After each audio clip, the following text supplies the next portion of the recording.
¿Alguna vez se han preguntado qué sucede detrás de las grandes empresas que vemos todos los días? Hoy vamos a descubrir cómo éstas nacen, crecen y eventualmente se extinguen, las sociedades mercantiles. Buenos días a todos, mi nombre es Hugo. Hoy vamos a hablar de un tema fundamental en el ámbito jurídico y empresarial, que son las sociedades mercantiles. Pero, ¿qué son las sociedades mercantiles exactamente? Como lo pueden ver por aquí atrás, tengo lo que sería el PowerPoint aquí explicándolo para que se vayan guiando, pero principalmente quiero que su atención gire hacia mí, para que escuchen lo que les tengo que decir. Muy bien, les explico brevemente. Las sociedades mercantiles son estas entidades legales formadas por una o más personas con el propósito de llevar a cabo actividades económicas para obtener ganancias, y forman estas personas una sociedad moral. Una persona moral no es aquella persona que sabe andar por la vida súper feliz o que ya tomó un coach de vida y ahora es súper moralista. No, no, no, no, no, no. Eso son otras cosas. Estamos hablando de una cuestión a diferencia de las personas físicas y las personas morales. Una persona física es una persona como yo, como tú, como cualquiera de nosotros, pero una persona moral es esta organización formada por dos o más personas que tienen el objetivo de llevar pues a cabo actividades económicas para obtener sus ganancias. En términos simples, son estructuras que permiten a las personas trabajar juntas de una manera organizada, protegiendo tanto sus aportaciones económicas como sus intereses. ¿Pero por qué son tan importantes? Bueno, pues porque regulan cómo se crean, operan y en su caso terminan los negocios.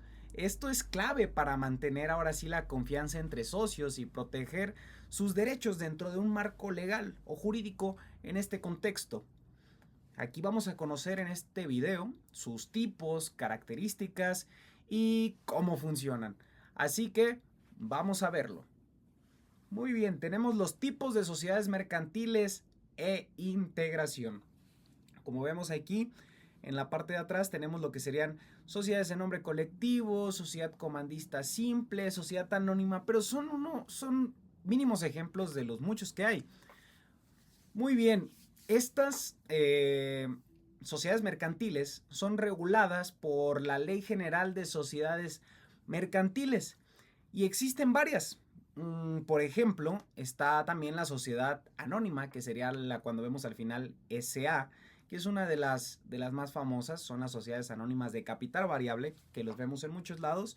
SADCV es la que mejor se adapta. ¿Por qué? Porque son ideales para grandes proyectos con múltiples accionistas, pero tenemos otras. Tenemos también la sociedad de responsabilidad limitada, SDRL. Esta es más flexible y está más pensada para negocios pequeñitos o medianos. Y también tenemos las sociedades en nombre colectivo, SNC. Esta es donde los socios responden de manera ilimitada por las deudas.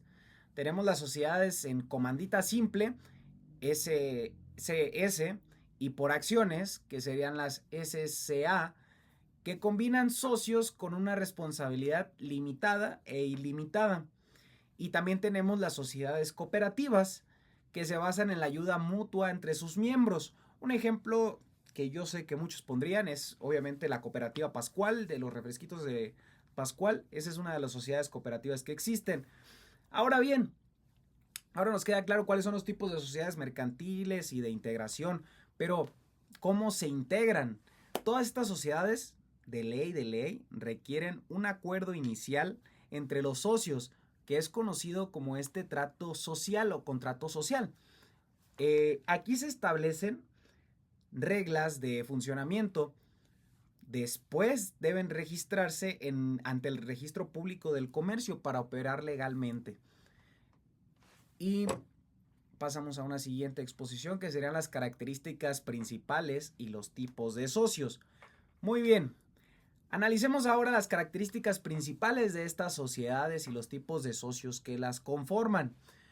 En primer lugar, una sociedad mercantil tiene como personalidad jurídica propia. Esto significa que es una entidad separada de las personas que la integran, lo cual ayuda a proteger el patrimonio personal de la mayoría de los socios en la mayoría de los casos. Por eso es muy importante que se forme esta persona moral o esta sociedad mercantil, ya que esta va a tener una personalidad propia y así evitamos que si el negocio se nos va por la borda o algo, pues así es una manera de proteger en efectivo bienes o derechos. Nos protegerían en estos aspectos. Obviamente hay que revisar el tipo de inscripción, y todo va a depender de muchos factores. Pero en cuanto a los tipos de socios, encontramos principalmente dos que son muy importantes. Los socios comanditarios, cuya responsabilidad se limita únicamente al monto que aportan, y tenemos los socios colectivos, que estos serían los que ya tienen una responsabilidad ilimitada y solidaria. El rol de cada socio es clave para definir su nivel de participación en las decisiones y la responsabilidad que va a tener frente a las deudas de la sociedad. Este equilibrio permite precisamente a las empresas funcionar de una manera, digámoslo, justa y eficiente, que sería de esta manera como nos ayudaría. Pasamos a la siguiente diapositiva que tendríamos por aquí atrás, lo están viendo, sería capital social y su registro. Definición pronta, lo vemos aquí, el capital social es el monto que aportan los socios para la creación de la sociedad. Tenemos lo que son el registro de las aportaciones, pero es muy importante que hablemos de esto porque es uno de los pilares para mí fundamentales dentro de las sociedades mercantiles. El capital social, como les mencioné antes, es la suma de estos recursos económicos aportados por los socios al constituir una sociedad. Puede ser tanto en dinero, bienes tangibles e incluso también sobre los derechos. Se preguntarán ustedes, Hugo, ¿cómo sobre los derechos? No entiendo, el derecho es algo intangible en muchísimos aspectos. ¿Cómo es que se heredan estas funciones? Bueno, un ejemplo básico son las patentes y esto es muy importante revisarlo. ¿Por qué es importante? Porque como se los mencionaba, esto va a determinar el respaldo financiero de la sociedad, así como el grado de participación y responsabilidad de cada socio. Además, nos va a garantiza a los terceros, es decir, como acreedores, que la sociedad tiene solvencia para cumplir con sus obligaciones. Porque el capital social, para que el capital social tenga validez, debe registrarse formalmente en el Registro Público de Comercio. Este trámite, si ustedes quieren formar una sociedad, les va a asegurar que la sociedad actúe de una manera transparente y que cualquier persona interesada pueda verificar la existencia y operaciones. El registro incluye detallitos como el monto inicial, las aportaciones de cada socio y cualquier modificación futura a capital. Pasamos a la siguiente diapositiva, que serían los derechos y obligaciones de los socios. Muy bien, ahora veamos esto. Veamos los derechos y obligaciones que tienen los socios dentro de una sociedad mercantil. Los derechos los vamos a dividir en dos categorías. Uno, que serían los derechos patrimoniales, como recibir dividendos o participar en la distribución de activos si la sociedad se disuelve. El segundo serían los derechos corporativos, como poder votar en asambleas y acceder a la información financiera de la sociedad. En cuanto a las obligaciones, porque lo tenemos por aquí, los socios deben realizar las aportaciones comprometidas para empezar a aportar el capital acordado. Lo otro, cumplir con las decisiones tomadas en las asambleas, que lo tenemos aquí, son el cumplimiento de las obligaciones estatuarias. También responder por las deudas de la sociedad, dependiendo del tipo de responsabilidad que asumieron, obviamente al integrarse.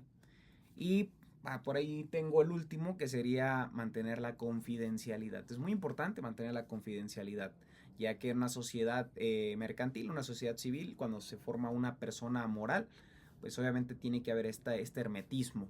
Entonces el equilibrio entre los derechos y obligaciones es esencial, por no decir fundamental, para mantener la confianza entre socios y ahora sí garantizar una estabilidad de la sociedad. Siguiente diapositiva, proceso de fusión y escisión. Fusión, escisión. requisitos legales. Muy bien, finalmente vamos a hablar de esto.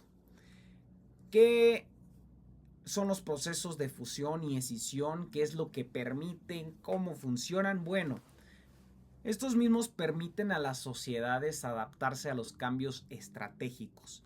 La fusión ocurre cuando dos o más sociedades se unen para formar una nueva entidad o cuando absorbe una a la otra. Un ejemplo clave sería la compra de Disney a varias empresas que tuvo por ahí, entre ellas 20th Century Fox. Sucede esto mismo, que sería el absorber a otra entidad, y este proceso puede ser una oportunidad para fortalecer recursos y ampliar el alcance de las operaciones, pero también implica la transmisión de activos, pasivos y responsabilidades. Sucede mucho que, por ejemplo, estas empresas suelen comprar a otras empresas y absorberlas cuando las otras empresas por lo general ya van a la quiebra. Tienen que asumir hasta la responsabilidad de la deuda que la empresa haya adquirido. Por otro lado, la escisión sucede cuando una sociedad, aquí la tenemos, decide dividirse, ya sea transfiriendo parte de su patrimonio a otra sociedad que ya existe, o se divide y crea nuevas sociedades. Y esto puede ser útil para especializar actividades o reducir riesgos. Ambos procesos también deben registrarse ante el Registro Público de Comercio. Y los socios, acreedores y terceros involucrados tienen derecho a ser informados en todo momento y protegidos durante estos cambios. Estos mecanismos son esenciales para la evolución empresarial de un mercado dinámico. Por eso es muy importante que revisemos lo que es la fusión y la escisión. Fusión: dos o más sociedades se unen para formar una nueva sociedad. Escisión: una sociedad se divide en dos o más sociedades nuevas. Así de simple. Pasamos a la disolución de las sociedades. Aquí lo tenemos marcado en 3 pasitos: causa de disolución, el procedimiento legal y la liquidación. Pero hemos llegado a la etapa final del ciclo de la vida de una sociedad mercantil. Ya vimos lo demás. Vimos que se fusionan, que se dividen, que absorben, que prácticamente están jugando un juego de moléculas donde se dividen, se comen a las otras. Esos son las sociedades mercantiles. Pero llegamos a la disolución. La disolución ocurre cuando se decide por fin poner fin a la existencia de la sociedad como entidad jurídica. Pero, ¿qué situaciones pueden llevar a cabo este punto? Algunas de las principales causas son el cumplimiento del objeto social, es decir, cuando la sociedad ya alcanzó el propósito para el que fue creado, la expiración del plazo fijado en el contrato social, si es que se estableció una duración determinada, mutuo acuerdo entre los socios, tomando en cuenta siempre la Asamblea General, la imposibilidad de continuar ya con las operaciones por pérdidas significativas o por cualquier otra causa grave. Y finalmente, muy importante, normalmente siempre se escapa, por ejemplo, durante la investigación para poderles hacer este video, se les llega a escapar mucho, pero una sociedad se puede disolver también por una orden judicial o administrativa, siempre y cuando se detecten irregularidades graves. Es importante destacar que la disolución no implica como tal una desaparición inmediata de la sociedad. Más bien, marca el inicio de un proceso que garantizará el cumplimiento de sus obligaciones y la distribución de sus bienes. Pasamos a la siguiente y última diapositiva: liquidación, porque como se los mencionaba, la disolución es el fin. Pasamos a la liquidación, que serán los pasos finales y todo lo que hay que hacer. Bueno, después de la disolución, la sociedad civil, mercantil, va a entrar en una etapa crucial, ya sería la liquidación. Y este proceso tiene como objetivo cerrar formalmente las operaciones y repartir los bienes de la sociedad de una manera justa y ordenada. Antes de continuar con lo de la liquidación y los pasos, un ejemplo fue Best Buy. Best Buy en el resto del mundo existe, claro, pero en México no existe. En México desapareció esta empresa de venta de tecnología. ¿Recuerdan que al final hubo una liquidación muy importante? A lo mejor no se repartieron los bienes de manera representativa, de manera tangible, material, entre los socios. Lo que se hizo fue la venta del producto para recuperar ese capital en efectivo para ahora sí poderlo repartir. Es muy importante eso porque es un ejemplo claro y reciente de lo que sería una liquidación, y además de que es una empresa internacional y a gran escala, lo cual considera importante. Pero continuemos. Esta liquidación se lleva a cabo en varios pasos. Primero, se nombra a un liquidador. Este va a ser quien va a asumir la responsabilidad de dirigir el proceso. Luego, se elabora un balance de liquidación para identificar los activos y pasivos de la sociedad. Los activos se distan a liquidar las deudas pendientes con acreedores, incluyendo impuestos, proveedores y obligaciones legales. Si queda un remanente, pues se va a distribuir entre los socios conforme a su participación en el capital social. Una vez completados estos pasos, se procede a la cancelación del registro de la sociedad en el registro público de comercio, lo que hasta aquí marcaría su extinción legal. Este proceso garantiza que tanto los acreedores como los socios vean respetados sus derechos y se eviten conflictos futuros. Mi nombre es Hugo Bedoya, muchas gracias por su atención. Sería hasta aquí este video. Cualquier duda, estoy para responderla sin ningún problema. Saludos.